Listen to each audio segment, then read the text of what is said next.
Welcome to the Deep Dive. Today we are tackling one of the most fundamental questions every aspiring homeowner asks right now.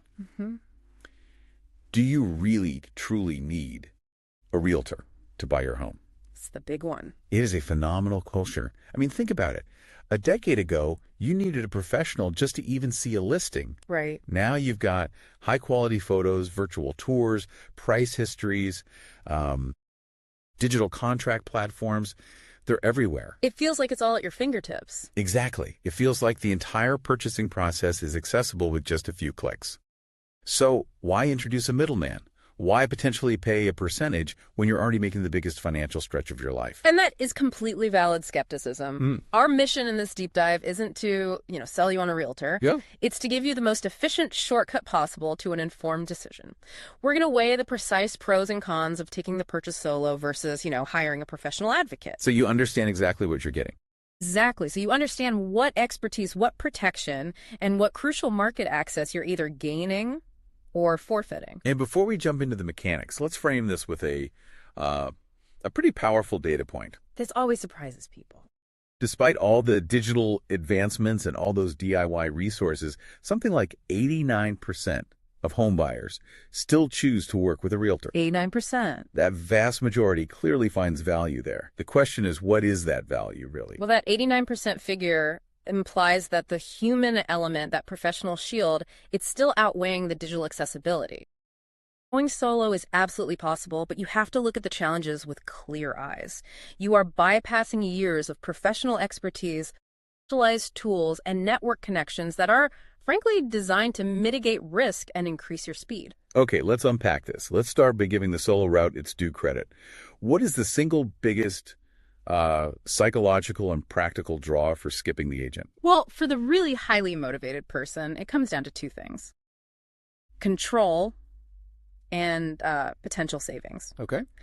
On the control side, you are the project manager. You schedule the viewings, you set the pace, and you make every decision without having to wait for a third party. Right. No, back and forth. It appeals heavily to people who are really data-driven and, intensely organized. And the financial side is the classic hook, isn't it? Oh, absolutely. Since sellers typically pay the commissions for both their agent and the buyer's agent, and that's often, 2.5% to 3% each, the theoretical savings are massive.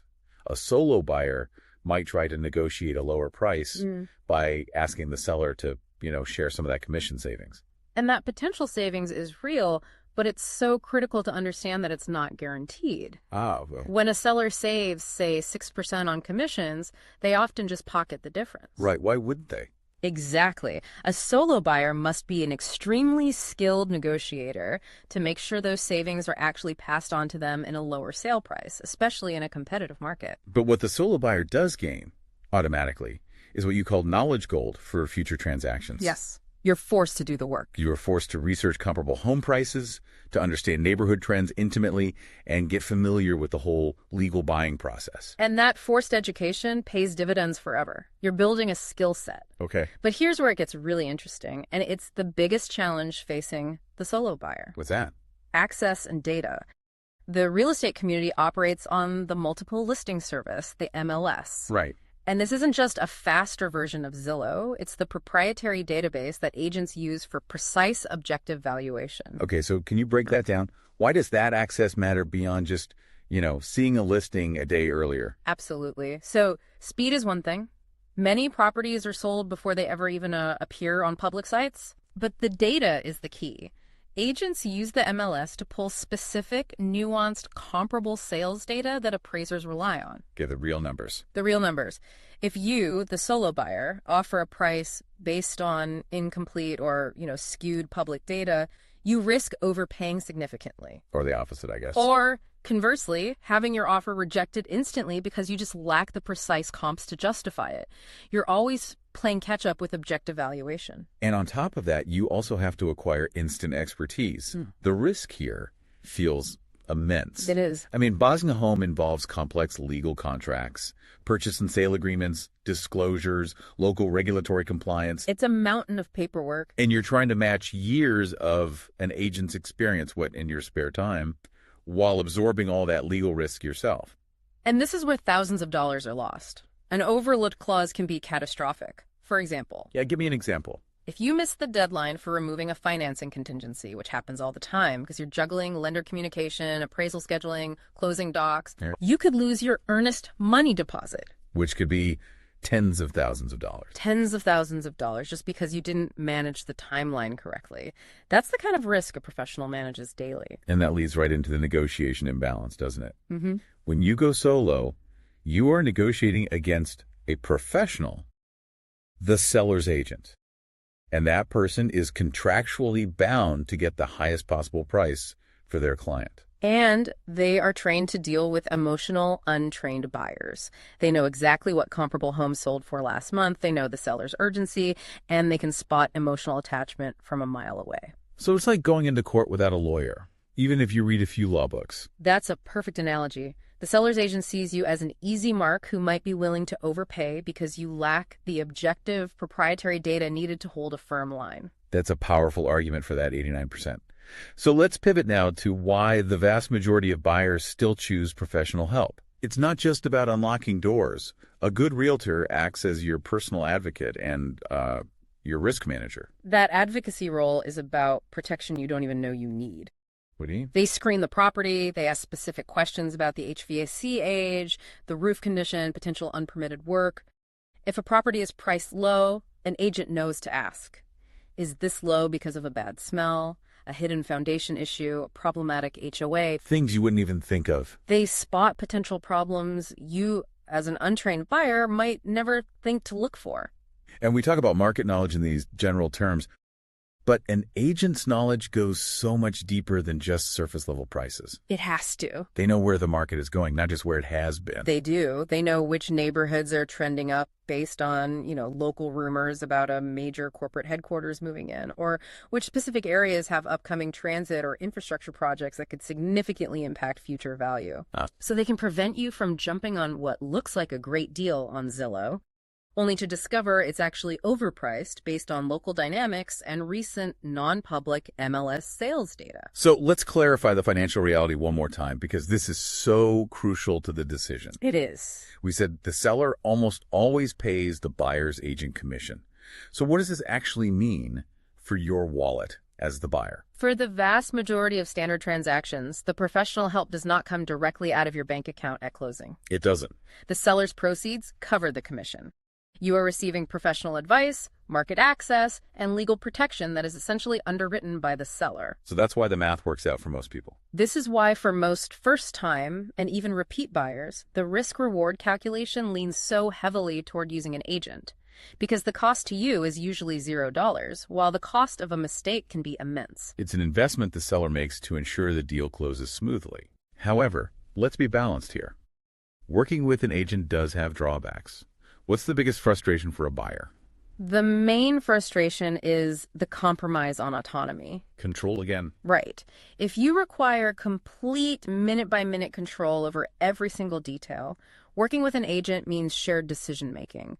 You might have to compromise on scheduling viewings to fit their schedule, or you might get advice you don't agree with. Right. You're adding another person to the biggest financial transaction of your life, and that requires trust and a willingness to, occasionally defer to expertise. This brings us to a really critical turning point. Let's give you, the listener, some clear guideposts. Okay. When does going solo truly make sense? What are the strict criteria you have to meet? The solo path is really reserved for the truly prepared. First, you have to have significant prior real estate experience. Like an investor. Either you're an experienced investor or you work in a related field like title law or property valuation. Second, you need a tremendous amount of free time. And I mean plenty of time. Yes, plenty of time to dedicate to deep research, data aggregation, and physically driving around for showings. This isn't a side project. Third, you have to be completely comfortable with complex legal documents, or you have guaranteed cheap access to a real estate attorney who can review every contract, every contingency, and do it fast. And finally, and this is maybe the biggest one, going solo only works if you are an incredibly strong, emotionally detached negotiator. Mm-hmm. Buying in a market you know inside and out. If you tick all those boxes, you might successfully save that theoretical commission percentage. That sounds like a very, very small percentage of the general population. It is. And here's a critical perspective. Even highly experienced, multi-property real estate investors often still use agents All the time. because that constant access to the MLS data and the professional network is simply more valuable than the commission they don't have to pay directly anyway. They value efficiency and data accuracy above all else. Which means, for the vast majority of people, hiring a realtor is the smart risk-mitigating move. Okay, so let's flip it. When should you definitely hire a realtor? You should definitely hire a professional if this is your first home purchase. Period. Or if you're buying in an unfamiliar area where you don't know the hyper-local market dynamics. Like school boundaries or future development plans. Things like that, exactly. It's also probably non-negotiable if you have limited time, which applies to almost everyone with a full-time job. Right. Or if you are not comfortable with complex negotiations where hundreds of thousands of dollars are on the line. And look, buying a home is emotional. It's incredibly emotional. Having a professional advocate looking out for your interests, keeping you grounded during the biggest financial decision of your life, that seems invaluable. And crucially, if the local market is competitive, complex, or just fast-moving, you need that immediate MLS access to even stand a chance against the 89% who already have it. So we've established that the smart decision often depends heavily on the complexities of the current market. Let's drill down into 5 market realities that, right now, demand professional attention, especially in the November 2025 context. Okay. We're turning what might look like simple tips into necessary skill sets. The first necessary skill set relates to leverage. It's understanding the difference between pre-qualification and pre-approval. So tip number 1. Pre-approval is your secret weapon. Not pre-qualification. No. Sellers in this competitive market simply dismiss buyers who are merely pre-qualified. Pre-approval shows the seller you've submitted your documentation and a lender is committed to lending to you. A good agent will guide you to lenders that offer the fastest pre-approval turnarounds. Okay. Tip number 2 requires local foresight. Focus on emerging neighborhoods with upcoming transit or major infrastructure investments. This means looking beyond the current hotspots. Right.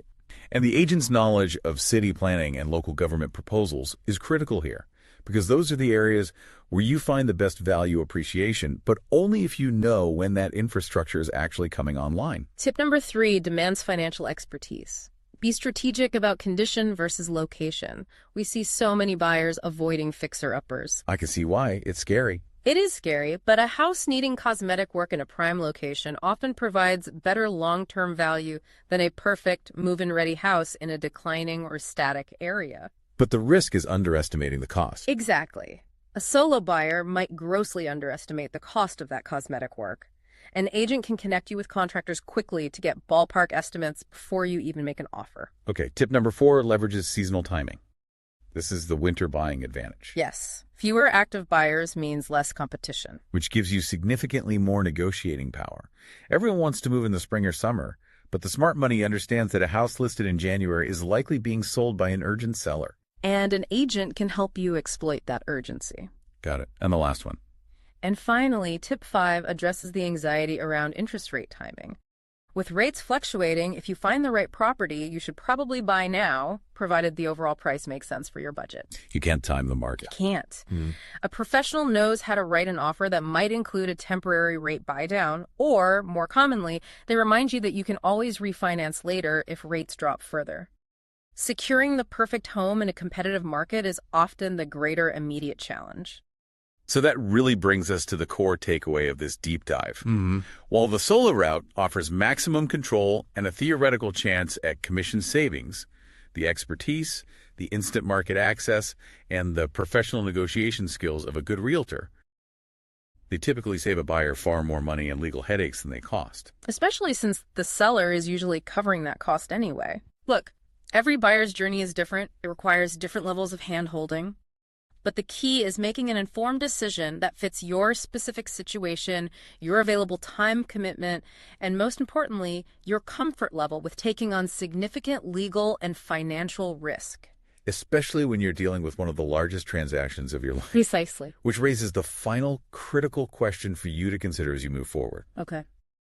If the seller's agent is legally bound to the seller to get the highest price possible, and your agent's commission is also paid by that same seller, how does that inherent commission structure impact your agent's ultimate fiduciary duty to you, the buyer, to get you the absolute lowest price. That's the real nuance. Yeah, it's the nuance of the agency model you really need to get your head around.